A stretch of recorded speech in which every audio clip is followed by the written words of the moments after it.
अस्सलाम वालेकुम जी, मैं हूं आपका मेज़बान मोहम्मद हारिस और आप देख रहे हैं चैनल नुक्ता नज़र। नाजरीन, आज जो हमारे साथ शख्सियत मौजूद है वो मेरे नाहम दहम के उस्ताद भी हैं। हमने उनसे सन 2019 से लेकर सन 2021 तक 9वीं और 10वीं जमात तक उनसे तालीम हासिल की। इसी के साथ साथ मैं आपको बताता चलूँ कि सर को रियाजी और फ़िज़िक्स पर काफ़ी अबूर हासिल है। हत्ता कि उस स्कूल के माहिर उस्ताद भी कई दफ़ा उनसे आकर कुछ सवालात पर डिस्कशन कर रहे होते हैं और सर उनको बहुत अच्छा गाइड कर देते हैं। इसी के साथ साथ मैं आपको बताता चलूँ कि आजकल sir government model high school Jahania के हेड मास्टर भी हैं। तो आइए मैं आपकी सर से मुलाकात करवाता हूँ और सर से हम कुछ गुफ्तगू करते हैं। अस्सलाम वालेकुम सर। सर कैसे हैं आप? अल्हम्दुलिल्लाह बेटा, आप सुनाएं। अल्हम्दुलिल्लाह। सर, पहला सवाल मैं आपसे करना चाहूँगा कि सर टीचिंग में आना क्या आपका बचपन से शौक़ था और आप टीचिंग में ही क्यों आए? आप किसी और फील्ड में क्यों नहीं गए? बिस्मिल्लाहिर्रहमानिर्रहीम। अर्ज़ बेटा, टीचिंग में आने का मेरा कोई शौक़ नहीं था। मैं एक्सीडेंटली आया हूँ। जी सर। हाँ जी, क्योंकि मेरे ख़ानदान में कोई भी टीचर नहीं था। मेरे ख़ानदान में क्या, हमारे जब हम यानी तालीम हासिल कर रहे थे तो हमारे चाक में भी कोई टीचर नहीं था। तो इसलिए पता नहीं था कि महकमा एजुकेशन में यानी क्या स्कोप है क्या नहीं। तो इसलिए मैंने कभी भी टीचिंग को प्रेफर नहीं किया था। एक्सीडेंटली तौर पर आया हूँ। जी सर। हालांकि मेरा एडमिशन जो है सीए में हो गया था। वहाँ मैंने कुछ अर्सा गुजारने के बाद जमील साहब मेरे दोस्त हैं, तो उन्होंने कहा कि हम पंजाब यूनिवर्सिटी में एडमिशन लेते हैं। तो मैंने कहा मतलब कि पंजाब यूनिवर्सिटी में एडमिशन लेके एमएससी करने के बाद क्या होगा, ज़्यादा से ज़्यादा मतलब कि लेक्चरर भर्ती हो सकते हैं या कोई टीचिंग वगैरह की साइड पे आ सकते हैं। तो मैंने उसको रिफ्यूज़ किया। तो उसने कहा नहीं यार, मतलब कि लाजमी तो नहीं है कि बंदा मतलब कि एजुकेशन या एमएससी करने के बाद टीचर ही बने। तो फिर मैंने मतलब कि उसके इसरार पर यूनिवर्सिटी का शौक़ भी था कि यूनिवर्सिटी का माहौल देखें। तो फिर मैंने पंजाब यूनिवर्सिटी में ना उसकी ख्वाहिश पर एडमिशन ले लिया बगैर सोचे समझे। ठीक सर।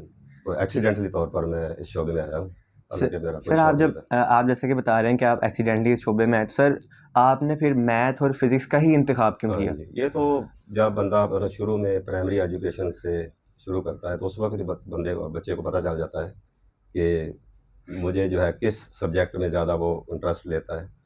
तो मैट्रिक तक जब मैंने मैट्रिक की तालीम हासिल की तो मुझे सबसे ज़्यादा जो मैथ्स जो है वो करने में मज़ा आता था। तो बाकी जो थ्योरी याद करने वाली होती है उसमें थोड़ी सी मुझे प्रॉब्लम आती थी, जिसकी वजह से मैंने फिर मैथ का ही इंतज़ाम किया। ठीक सर जी। सर, जैसा कि हमें पता है कि government model high school Jahania के आप इस वक्त प्रिंसिपल हैं और government model high school Jahania की तादाद काफ़ी है।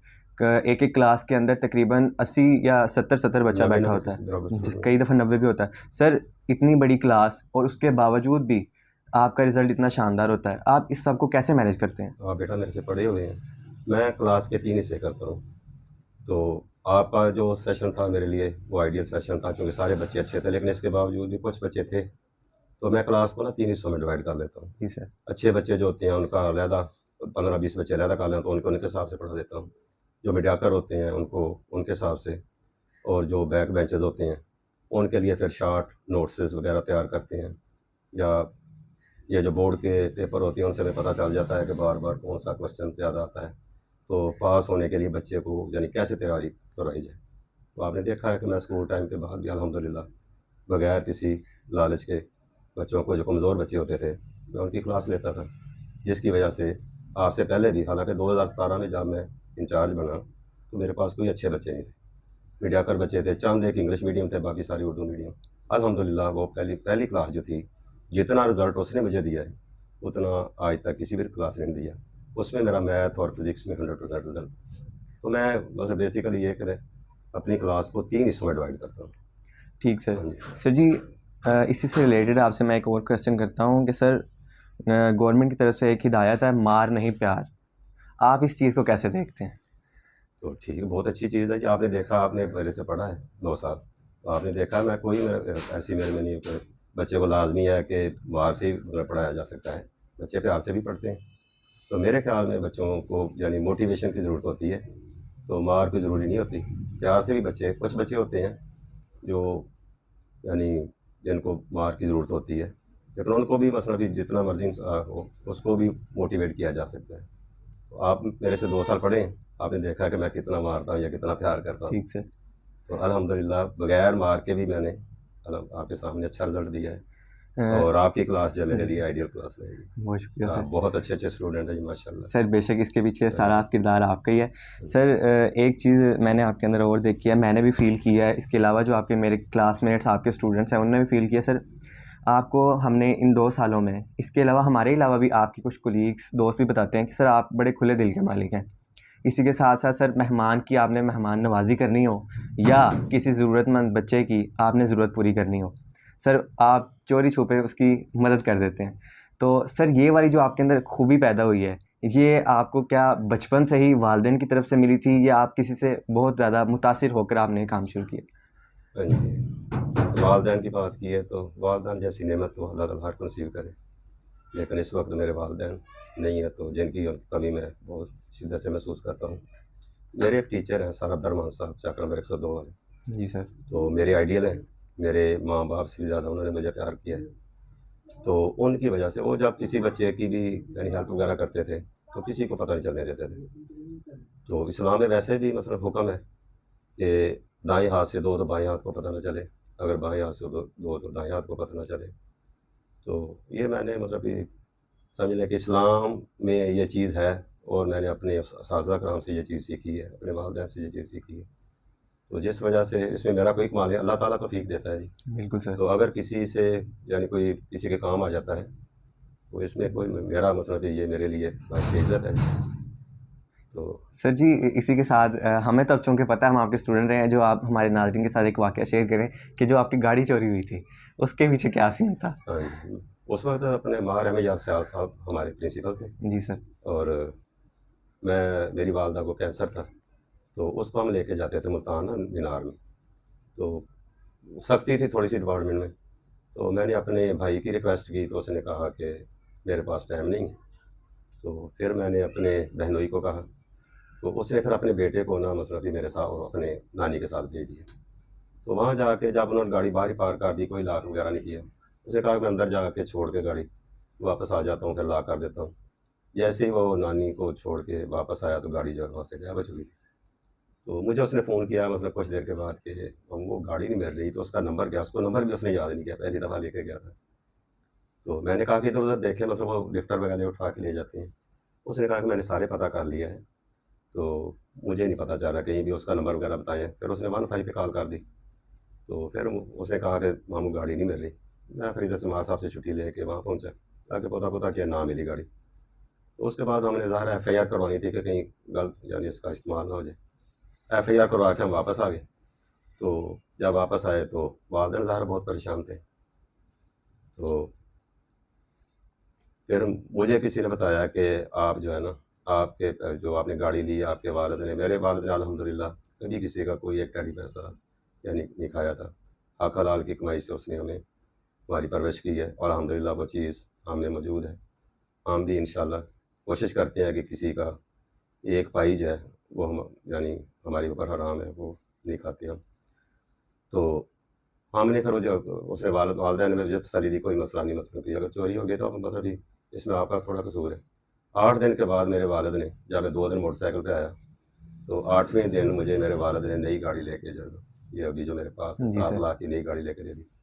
और दोस्तों ने मुझे मशवरा दिया कि जो अपना इस्लाम के ज़्यादा नज़दीक, उन्होंने कहा अब आपने इन्ना लिल्लाह का विर्द नहीं छोड़ना। तो मैंने वो 2-3 साल जो है ना, मतलब हर वक़्त हर नमाज के बाद ये विर्द करता रहा। तो अल्हम्दुलिल्लाह फरवरी का महीना था और मैं सुबह 8:30 बजे आके बच्चों के पेपर टेस्ट लिखवाया था, तो टेस्ट ले रहा था। तो मुझे फैसलाबाद से फ़ोन आ गया कि याकूब सहेल साहब। मैं कहा जी, आपकी गाड़ी है जी, फलां-फलां। मैंने कहा आपको कैसे पता? तो उन्होंने कहा कि मैं समझा कि शायद वो पेशावर वाले जो होते हैं ब्लैकमेल करते हैं, पैसे पूसे ना मतलब मेरे से ले लें। तो जब उन्होंने सारी निशानियाँ दे दी कि आपकी गाड़ी का फलां नंबर है, मैंने कहा आपने नंबर मेरा कहाँ से लिया? उन्होंने कहा कि आपने कैंट थाने में एफ़आईआर दर्ज करवाई थी, तो वहाँ से हमने आपका नंबर लिया, फलां आपकी एफ़आईआर है। अभी भी मुझे याद है 114 नंबर। तो फिर मुझे तसल्ली हो गई कि वाक़ई उन्होंने कहा कि गाड़ी हमें पता चल गया आपका, लेकिन अभी हमारे काबू में नहीं आई। जैसे ही हम अपनी कस्टडी में करेंगे तो फिर आपको इत्तला करेंगे। जी सर। हाँ जी, 8 दिन के बाद जो है फिर वो दोबारा फ़ोन आ गया। पता उनको चल चुका था, गाड़ी उन्होंने अपनी कस्टडी में ले ली थी। ज़ाहिर है जैसे पुलिस वाले होते हैं, उन्होंने कुछ चीज़ें उसकी गायब करनी थी, उसमें सीएससी निकाला उन्होंने, सीएनजी किट निकाली। तो उसके बाद उन्होंने मुझे 8 दिन बाद फ़ोन कर लिया कि आपकी गाड़ी हमने कस्टडी में कर ली है, तो आप अपने कागज़ात वगैरह बाकी जो चीज़ें हैं लेके आ जाएँ, तो ये अपनी सुपुर्दारी करवा दें। तो वालिदैन की दुआओं से अल्हम्दुलिल्लाह वो गाड़ी मुझे दोबारा 3 साल बाद जो है सर बिल्कुल आपकी बातों से फ़ील होता है कि इंसान की अगर हलाल की कमाई हो हलाल की तो कमाई है। ज़रूर वापस आ जाती है। हाँ जी, हमारा मोटरसाइकिल चोरी हुआ था मेरे भाई से, तो वो भी अल्हम्दुलिल्लाह हमें 3 साल बाद दोबारा घर आके मिल गया। ठीक घर सर। आके ले गए थे। ये 2 तो मेरे मतलब ये हमारे ज़ाती एक्सपीरियंस है। ठीक सर जी। सर इसी के साथ मैं आपसे पूछना चाहूँगा सर, हमने 2 सालों से आपको देखा है कि सर आपकी पर्सनैलिटी जो है ना वो हमेशा ग्रूम रहती है। आपके लिबास की बात हो, आपके हाथ में घड़ी की बात हो, आपके शूज़ की बात हो, सर आप हर चीज़ में ऐसे समझें कि ब्रांडेड रहते हैं। सर ये वाली जो आपके अंदर आदत है या सर ये निखार कहाँ से पैदा है? ये तो बनी अल्लाह ताला कोई इंसान के अंदर की चीज़ ऐसी रखता है जबीलत वगैरह जो होती है। अदरवाइज़ मेरे वालिदैन बहुत सिंपल थे, तो शुरू से मुझे मतलब कि जब छोटा बच्चा होता है उसको तो नहीं पता होता। उसी वक़्त से मुझे ये बस कपड़ों वगैरह का ज़्यादा शौक है कि दिल करता है कि हर रोज़ नया सर सूट आप हो, अपनी नई शॉपिंग खुद करते हैं? अपनी शॉपिंग खुद करता हूँ अल्हम्दुलिल्लाह। छोटा था फिर भी खुद करता था, और जब स्कूल लेवल पे गया, कॉलेज लेवल पे गया, यूनिवर्सिटी लेवल पे गया, टोटल मैं अपनी शॉपिंग खुद करता हूँ। तो बस ये अल्लाह ताला की तरफ से ही होता है, मतलब जब शुरू से अच्छा पहना है तो फिर जैसे-जैसे वो कहते हैं ना ख्वाहिशें बढ़ती जाती हैं, लामहदूद होती जाती हैं। तो शुरू-शुरू में ज़रा कोई जैसे अपना पैसों की कमी होती है, स्टूडेंट को इतने पैसे नहीं अवेलेबल होते, उस हिसाब से फैशन करता था। अब जैसे अपना मसलन कमाना शुरू कर दिया तो फिर अल्हम्दुलिल्लाह। वैसे टीचर को मसलन कि क्योंकि टीचर रोल मॉडल होता है बच्चों के लिए, तो टीचर को अच्छा ही आना चाहिए मेरा ख्याल। जी सर। अगर कमाता है तो उसमें से कोई थोड़ा बहुत उसको मेरे तो ख्याल में अपनी ज़ात पे भी खर्च करना चाहिए। ठीक तो सर। हाँ जी। सर जी इसके अलावा मैं अगर आपसे थोड़ा-सा मौज़ू से हटकर एक सवाल पूछूँ, सर पॉलिटिक्स के अंदर इंटरेस्ट है आपका और किस लीडर को सुनना पसंद करते हैं? नहीं, किसी को भी नहीं, बिल्कुल नहीं, शुरू से लेकर आज तक ना मैंने कॉलेज लेवल पे, ना यूनिवर्सिटी लेवल पे, मुझे बिल्कुल सियासत से इंटरेस्ट नहीं है। मैंने फर्स्ट वोट जो अपना वो तकरीबन मेरे ख़्याल शादी के बाद या मेरे ख़्याल कास्ट किया है, और वो भी किसी के कहने पे। अदरवाइज़ मुझे पॉलिटिक्स में बिल्कुल शौक नहीं है। और सर किसी सियासतदान से मैं यानी मुतासिर नहीं है। इंस्पायर नहीं हूँ। जी सर। सर इसके साथ अगर मैं उलमा वाली साइड पे चला जाऊँ, तो उलमा वाली साइड पे आप कौन से मकतबा फ़िक्र के उलमा को सुनना पसंद करते हैं? अभी शुरू से ज़ाहिर है, आप तो बाहर निकले हैं तो मुख्तलिफ फ़िरके अपना उलमा से वास्ता पड़ा है, या मीडिया ये जो आ गया दौर आ गया, तो शुरू-शुरू में ज़ाहिर है जिस चक में हम भले अपना बड़े भले हैं, तो वहाँ ज़ाहिर है हमारा पूरा चक जो है बरेलवी वगैरह का होता था। तो हम समझते थे कि पूरी दुनिया में शायद ये बरेलवी हैं और कोई मज़हब के लोग ही नहीं रहते या फ़िरके के। तो जैसे ही हम फिर बाहर यूनिवर्सिटियों में गए, कॉलेजों में गए, तो वहाँ जाके मुख्तलिफ अकायद के लोग जो हैं वो देखे, जी तो सर। सारे ही अच्छे हैं। तो अब मैं तो किसी फ़िरके पे यकीन नहीं रखता। मैं बरेलवियों के पीछे भी नमाज़ पढ़ लेता हूँ, बल्कि उनकी कुछ आदात जो हैं वो मैं तो लाइक नहीं करता। जी सर। तो ना ही मेरे, हालाँकि मेरे ताया अबू जो थे वो पीर थे, मेरा मामू जो था वो पीरों का पीर थे, तो मैं तो उन पे बिलीव नहीं करता था। तो अल्लाह को मानते हैं जी, अल्लाह के रसूल को मानते हैं। तो बाकी ये पीरों-पूरों के चक्कर में मैं नहीं पड़ता। नहीं, ये मेरी आदत जो है बरेलवियों से थोड़ी-सी हट के है। सही सर। तो बाकी आदमी को इतना रिजिड भी नहीं होना चाहिए, ठीक है? सबके साथ जो है मतलब कि जहाँ पे जाए वहीं पे यानी उसको डाल लेना चाहिए बंदे को। ठीक सर। सर जी तकरीबन आपके ये दरस व तदरीस वाले अरसे को तकरीबन 20 साल या इससे ज़्यादा 21 साल हो गए 21 साल हो चुके 21 हैं। साल हो गए सर अल्हम्दुलिल्लाह। इन 21 सालों में पढ़ाते हुए आपको किसी स्टूडेंट की बात ने इतना मुतासिर किया हो कि आप लाजवाब हो गए हों, या आपको उसकी बात ने मोटिवेट किया हो, तो आप हमसे शेयर करें? नहीं, ऐसी बात तो नहीं है, मतलब कि स्टूडेंट तो पहली बात है, स्टूडेंट वैसे मतलब कि डरे-डरे से रहते हैं। तो हालाँकि मैंने कभी नहीं उनको ऐसे नहीं कहा। तो पहली क्लास जो है वो वैसे ही थोड़ी-सी थी, नॉर्मल सी। उसने क्या करना था, दूसरी क्लास आपकी थी, दूसरा जी सेशन सर। मेरा, बड़ी अच्छी क्लास थी। तो जहांगीर जो है वो ऐसे-वैसे सवाल करता था, जिससे बंदा थोड़ा-सा परेशान होता था। जी सर। अभी जो मेरा सेशन गया है, उसमें ज़ैनुल आबिदीन था, बहुत टैलेंटेड स्टूडेंट है। गो के उसने नंबर इतने नहीं लिए। वो जो है वो यानी क्या कहते हैं उसको, कंसेप्चुअल बच्चा था। वो कंसेप्ट के हवाले से फिज़िक्स में ऐसे क्वेश्चन कर देता था, मैथ में तो कोई ऐसा कोई क्वेश्चन नहीं होता, फिज़िक्स के हवाले से वो ऐसे-ऐसे क्वेश्चन करता था, जिसकी वजह से बंदा थोड़ा-सा ना कन्फ्यूज़ है। उससे मैं इंस्पायर हूँ ठीक सर। कि सबसे वो जो कंसेप्चुअल बचा है मेरे पास अभी तक, वो ज़ैनुल आबिदीन। ठीक सर जी। सर लास्ट क्वेश्चन की तरफ मैं बढ़ूँगा कि सर अब माशाल्लाह अल्लाह ताला ने आपको हेडशिप अता कर दी है। अब आप government model high school Jahania के एक बड़े इदारे के हेड हैं। सर आप क्या समझते हैं कि सिर्फ़ टीचर रहकर क्लास को संभालना और एक इदारे को संभालना, क्या इदारे को संभालना मुश्किल काम है? बहुत मुश्किल काम है जी। और फिर उससे ज़्यादा मुश्किल काम ये है कि उन्हीं में से अगर हो तो फिर और ज़्यादा मुश्किल हो जाता है। लेकिन जैसे ही मुझे मनसा मिलने वाला था, तो मेरे सर हैं जी महार अहमद यार इशफाक साहब, महार इशफाक अहमद इसरा साहब, तो रियाजी के मेरे आइडियल भी हैं, मेरे आइडियल टीचर भी हैं, हमारे घरेलू तल्लुकात भी हैं, तो मेरे मोहसिन भी हैं, बहुत ही यानी ग्रेट टीचर हैं जी वो। और खानेवाल में SCS के सदर रहे हैं, हेड मास्टर एसोसिएशन के सदर रहे हैं, आजकल वो कबीरियन कॉलेज चला रहे हैं, एक स्कूल है उनका, तो उनसे मैं गाहे बगाहे जो है वो इस बारे में गाइडेंस लेता रहता हूँ। उन्होंने कहा बेटा तो आपने सबको साथ लेके चलना है, ठीक है, जो दोस्त हैं उनको भी साथ लेके चलना है, जो नहीं है, जो आपकी टांगे खींचेंगे उनको भी साथ लेके चलना है। और अल्हम्दुलिल्लाह अभी तक मैं इस फार्मूले में काम कर रहा हूँ। शुरू में थोड़ी सी मुश्किल पेश आई थी जी सर। क्योंकि आते ही स्कूल के अपने छुट्टियों के बाद टाइम टेबल का मसला था, बाकी चीज़ों का मसला था, तो असातिज़ा ने कोई इतना कोऑपरेट नहीं किया था। अल्हम्दुलिल्लाह बिल्कुल ट्रैक पे हम आ गए और बिल्कुल स्मूथली जो है और कोशिश कर रहे हैं। मैं तीनों शोबों में इंशाल्लाह आपको प्रोग्रेस दूँगा। स्कूल की सफाई सुथराई के बारे में कि अपना एक मिसाली स्कूल बनाऊँगा इसको मैं, और एजुकेशन का म्यार जो है, जो जैसे मार साहब के दौर में था, कोशिश करूँगा कि उस जैसा म्यार दोबारा जो है बच्चों को दे सकूँ। इसके अलावा बाकी जो है कोऑपरेशन या टीचरों की कोऑर्डिनेशन या टीचरों के साथ जो कोऑपरेट है, वो भी इंशाल्लाह किसी के साथ कोई ज़्यादती वगैरह नहीं होगी और ना ही मैं कभी किसी के खिलाफ कोई लिखूँगा। जी सर। हाँ, इंशाल्लाह प्यार मोहब्बत से इदारा चलाएँगे। सर आपने जैसी हेडशिप संभाली है, तो सबसे पहले जो चीज़ें आपके सामने आई, जो आप समझते थे कि ये चीज़ें होनी चाहिए स्कूल के अंदर, वो क्या थी जिसे आपने सोचा, प्लान किया कि मैं इसे अपने यानी मनसब संभालने के बाद ये चीज़ें स्कूल के अंदर अपग्रेड कर दूँगा? एक तो हमारा थोड़ा-सा ये डिसिप्लिन का मसला जो था ना, जी सर। ये कंट्रोल नहीं हो रहा था।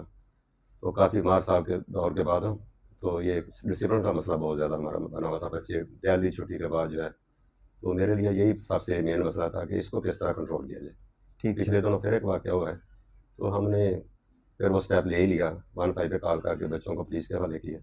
उसके बाद AC साहब के पास गए, उन्होंने कोऑपरेट किया हमारे साथ बहुत ज़्यादा। फिर उन्होंने DSP के पास भेज दिया, उन्होंने बहुत ज़्यादा कोऑपरेट किया। फिर उन्होंने SHO के साथ भेज दिया। अब डेली जो उन्होंने ड्यूटी लगा दी है पुलिस वालों की, तो अल्हम्दुलिल्लाह ये चीज़ भी कंट्रोल हो जाएगी। ठीक सर। तो सबसे मेन जो था हमारे लिए मेन इशू जो था, वो ये डिसिप्लिन का था। तो इस पे ज़्यादा हमें यानी ठीक मुश्किल सर। पेश हो रही है। सर बहुत शुक्रिया आपके टाइम का, आपने अपने टाइम में से हमारे लिए भी एक टाइम निकाला। सो नाज़रीन, जैसा कि आपने सुना सर लियाकत साहब की गुफ्तगू को कि सर अपने अहवाल के मुताबिक बता रहे थे कि अपने वालिदैन की उन्होंने कुछ बातें शेयर की आपसे, और उसके अलावा उन्होंने बताया आपको कि जिस तरह उन्होंने अब स्कूल संभाला है तो क्या क्या चीज़ें उन्हें नई फ़ील हुई हैं जिसे उन्होंने अपग्रेड करने की कोशिश की। सो मुझे उम्मीद है कि आपको ये सारी गुफ्तगू सुनने के बाद बहुत कुछ आपको नॉलेज हासिल हुआ होगा। हमें अपनी दुआओं में याद रखिएगा। वस्सलाम, पाकिस्तान जिंदाबाद।